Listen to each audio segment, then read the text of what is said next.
Good afternoon, folks. Today, I would like to discuss a short video on anxiety fueled by social media and current events. As you're aware, this is a growing concern that is happening to a lot of people nowadays, and I see it here in the office, and I hear about it from family and friends. It's often referred to as the headline stress disorder or digital anxiety, and the 24/7 news cycle, which is a constant digital connectivity, can create an echo chamber of negativity and misinformation that takes a toll on people's mental health. Whether we'd like to believe it or not, it weighs heavy on us at times. So, the constant negative input that we get from the news, from social media algorithms that often prioritize emotionally charged or sensationalized content, which can skew our perception of reality and keep our brains in a state of hypervigilance. Although that may be good for the algorithms and the sales and the content on social media, on our mental health, not so much. Doom scrolling, the compulsive and continuous consumption of negative news that leads to the feelings of helplessness, despair, reinforcing that negative cycle of anxiety. Fear of missing out, so-called FOMO, where social media often presents idealized versions of other people's lives, which can fuel social comparisons, where leaves us with feelings of inadequacy, where for terms back in my days was trying to keep up with the Joneses. On social media, keeping up with the Joneses will be extremely difficult because there are millions of people appearing to have perfect lives. Feelings of powerlessness, exposure to widespread problems like political instability, climate change, violence can be overwhelming and contribute to a sense of helplessness, especially when the individual feels they have no control over the situation. Sleep disruption, using social media or reading news, especially before bed, can interfere with sleep patterns and lead to poor sleep, which can increase our anxiety. There are a lot of effective interventions that can help people reduce anxiety. One of them is to practice mindful media consumption, setting intentional time limits, letting yourself know that instead of just mindlessly scrolling, designate specific limited time, setting boundaries for yourself on social media where throughout this time of the day, I will allow myself this many hours or this many minutes to scroll and to post and to read.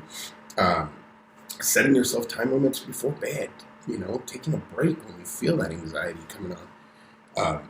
Curate your feed. Unfollow these accounts that consistently make you feel anxious or angry or that stir up those negative feelings. Turning off notifications. There is nothing more bothersome than your phone going off 24/7. And if you have your notifications on for social media, this is just asking for this anxiety to hit. What are you really missing?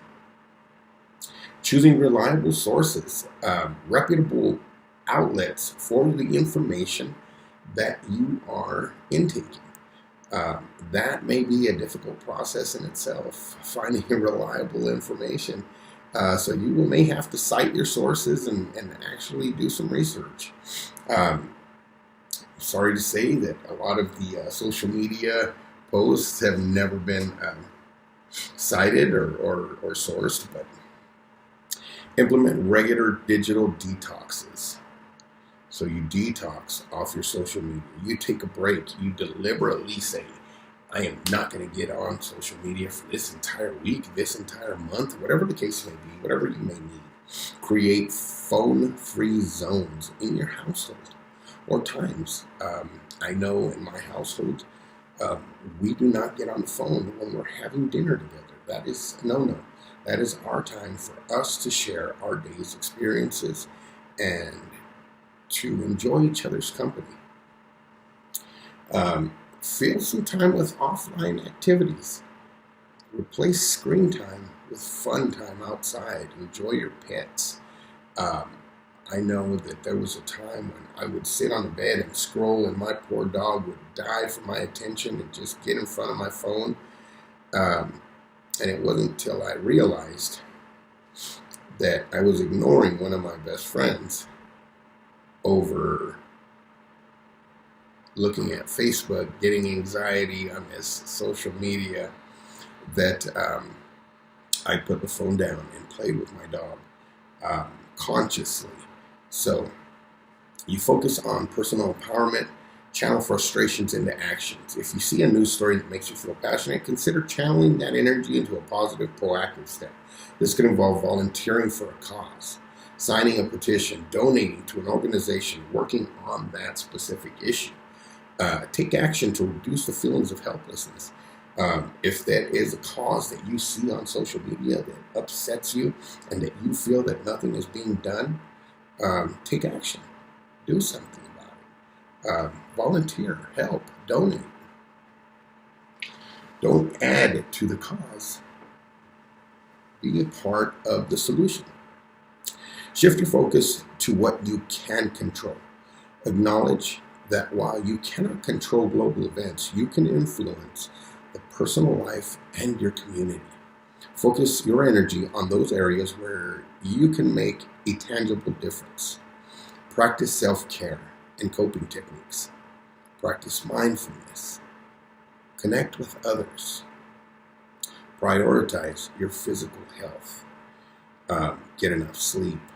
Eat well-balanced meals, and I know that is difficult in today's society with work and our home life and us juggling kids and everything else.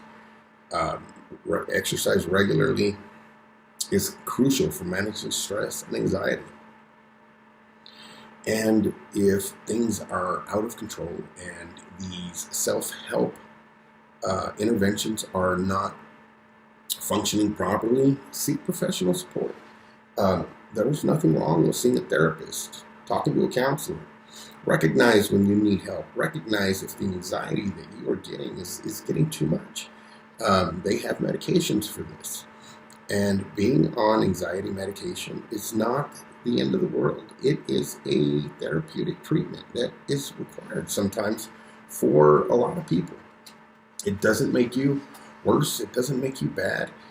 It makes you healthy. So some home interventions for anxiety involve creating a supportive environment at home, creating a peaceful environment at home, establishing habits that will help regulate your emotions and reduce the overwhelm caused by the digital information or the social media events going on. Like we had discussed, I'm going to recap on some of the consumption habits for social media and digital information. Is the establish the tech-free zones, establish specific times that you will allow yourself to consume media and digital information. Curate your feeds. And by that I mean unfollow unhealthy accounts.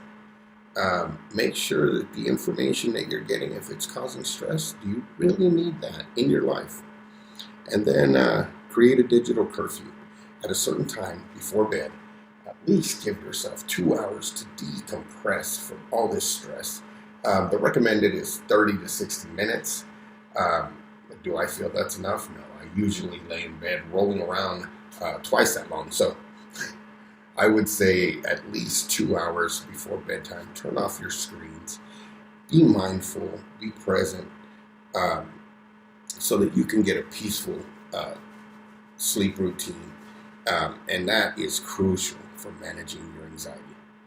Being mindful, calming practices that required, like practice mindful breathing. Try some grounding techniques. And Incorporate mindful eating. Savor your food, paying attention to its aroma, the texture, the taste. This helps you focus on the present, and it can turn your daily activity into a calming, meditative experience. Body scan meditation.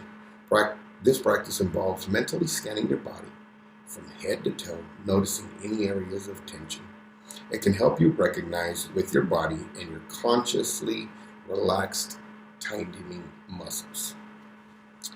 Creative and active outlets. Journaling.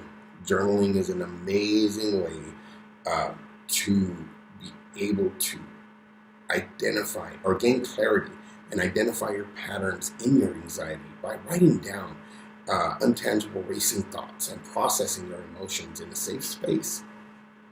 Engage in creative hobbies. Channeling anxious energy into a creative outlet can provide a sense of control and accomplishment. Activities like drawing, painting, knitting, baking can be very therapeutic. Excuse me. My personal favorite creative hobby is my hobby farm, working with my animals, playing with my goats, and get moving indoors. Regular physical activity is a powerful tool for managing anxiety and releasing endorphins, which can help improve your mood. If you can't go outside, try in-home exercise, in-home yoga, put on some music, dance. Starting an indoor garden, taking care of some plants, and being meditative and grounding activity allows you to focus on nurturing something that can bring a calming influence of nature indoors. Decluttering your space. That is something that I definitely need to practice. It'll help reduce distractions and feelings of being overwhelmed. Using calming colors and scents, decorate your space with calming colors, neutral tones, and soft hues. Essential oils, lavender, chamomile, bergamot can be used to diffuse and promote a sense of calm. Play soothing music. Background music can have a positive effect on emotional well-being. I know that certain vibrational music can help calm. Again, make sure that we are specific in calming music. There's a lot of music out there that will raise anxiety and can give the opposite effect if we're not careful. So we've laid out several practice ideas for home interventions. If you're interested, please go over the video again and try some of these practices at home. Remember, a healthy you is a good you, a positive you. So stay healthy and take care of yourself.